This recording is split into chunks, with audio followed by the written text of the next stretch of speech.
Samantalang hinihintay si Jesus na buong mahal.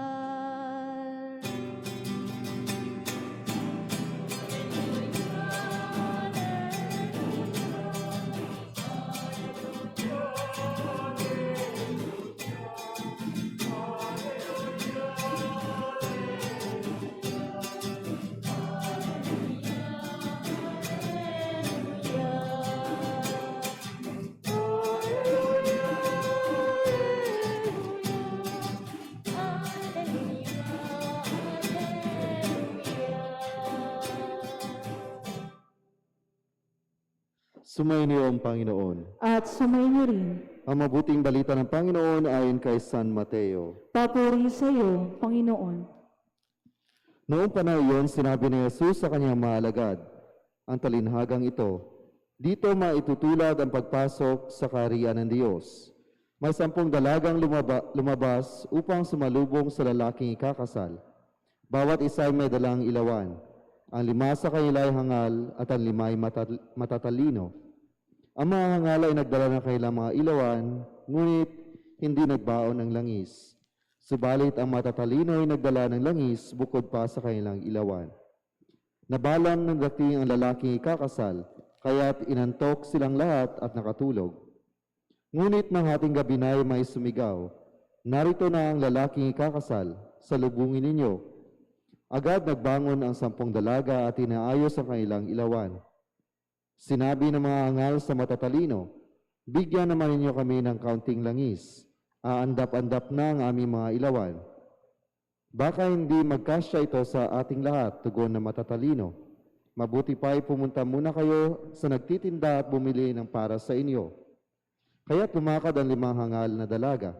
Samantalang bumibili sila, dumating ang lalaking ikakasal. Ang 5 nakahanda ay kasama niyang pumasok sa kasalan at ipininid ang pinto. Pagkatapos dumating naman ang 5 hangal na dalaga. Panginoon, papasukin po ninyo kami, sigaw nila. Ngunit tumugon siya, sinasabi ko sa inyo, hindi ko kayo nakikilala. Kaya magbantay kayo sapagkat hindi ninyo alam ang araw ni ang oras. Ang mabuting balita ng Panginoon. Pinupuri ka namin, Panginoong Heso Kristo. Kaya magbantay kayo sapagkat hindi ninyo alam ang araw ni ang oras. Magandang hapon po sa ating lahat. Ang ating mga pagbasa sa mga araw na ito ay patungkol sa paghikayat ng ating Panginoon Jesucristo na tayo maghanda. Nagsasabi ang mga ebanghelyo kahit nung kahapon na dapat tayo magbantay, dapat tayo maghanda sapagkat hindi natin alam kung anong oras paparito ang Panginoon. Sa ating ebanghelyo ngayon, ay ganun din ang talinhagang ibinigay sa atin ng ating Panginoon Jesucristo tungkol sa 10 dalaga. Ang 5 ay hangal, ang 5 ay matatalino. Ang talinhagang ito, ang kwentong ito ay nagpapakita ng kahandaan sa pagdating ng Panginoon. Kapag tayo ay handa, ibig sabihin, tayo ay maabutan ng Panginoon na gumagawa ng ating dapat gawin.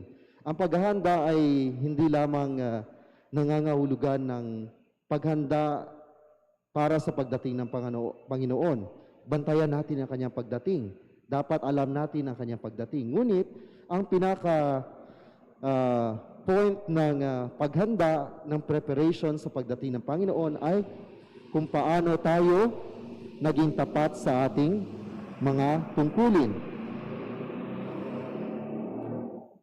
Kung paano tayo naging tapat sa ating mga tungkulin. Kung paano tayo naging tapat sa ating mga pangako bilang mga bininyagan, bilang mga tagasunod ng ating Panginoon Jesucristo o bilang maging mga relihiyoso, bilang mga tagalingkod sa simbahan, bilang mga parents, bilang mga anak, bilang mga naglilingkod sa lipunan. Ito ang pinakapapakahulugan kung paano tayo naging tapat sa ating mga tungkulin. At sa ating mga bininyagang Kristiyano Katoliko, ang ating tungkulin ay maging tapat sa ating pangako na sumunod sa ating Panginoong Jesucristo. Bilang mga alagad ng ating Panginoong Jesucristo, ang ating unang-unang responsibilidad ay ang pagsunod sa kanyang mga yapak. Pagsunod sa kanyang mga yapak, ibig sabihin ito, pag-proclaim ng mabuting balita, pagdadala sa mundo, pagpapakita sa mundo ng pag-ibig ng Diyos, ng kapatawaran ng Diyos, ng awa ng Diyos. Ang pagsunod sa yapak ng ating Panginoon sa Kristo ay ang una nating responsibilidad. Lahat tayo ay mayroong ilawan, in a sense. Meron tayong ilawan na dala. Ngunit, ang magpapaningas ng ilawan na ito ay kung paano tayo naging matapat sa ating mga responsibilidad. Paano tayo naging matapat sa ating mga pangako sa binyag? Kung paano tayo naging matapat sa ating mga oo, sa ating pag-oo sa Diyos at sa simbahan. Iyon ang magpapaningas ng ating mga ilawan. Kung paano tayo umibig sa Diyos at sa ating kapwa.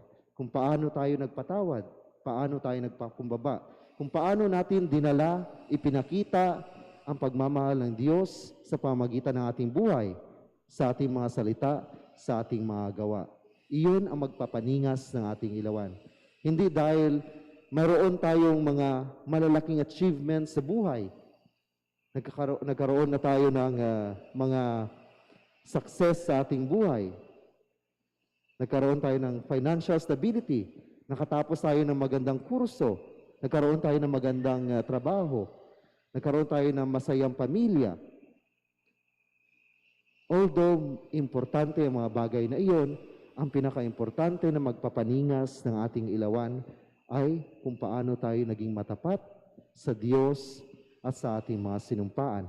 Sa ating unang pagbasa, sinabi ng Apostol San Pablo, ang pinakaunang sinulat ni San Pablo, unang sulat ni San Pablo sa mga taga-Tesalonica, tayo ay niikayat na sana'y lalo pang pagbutihin ang pamumuhay ayon sa mga natutunan sa mga apostol upang tayo'y maging kalugod-lugod sa Diyos.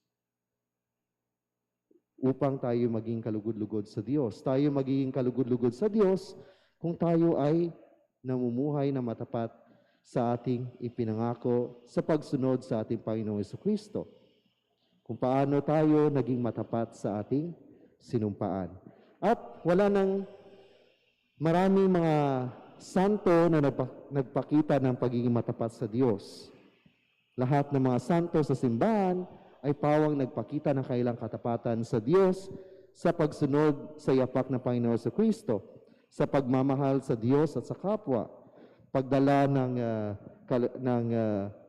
pagpapahayag ng mabuting balita sa sanlibutan, pagpapakita ng pagmamahal at awa ng Diyos sa sanlibutan.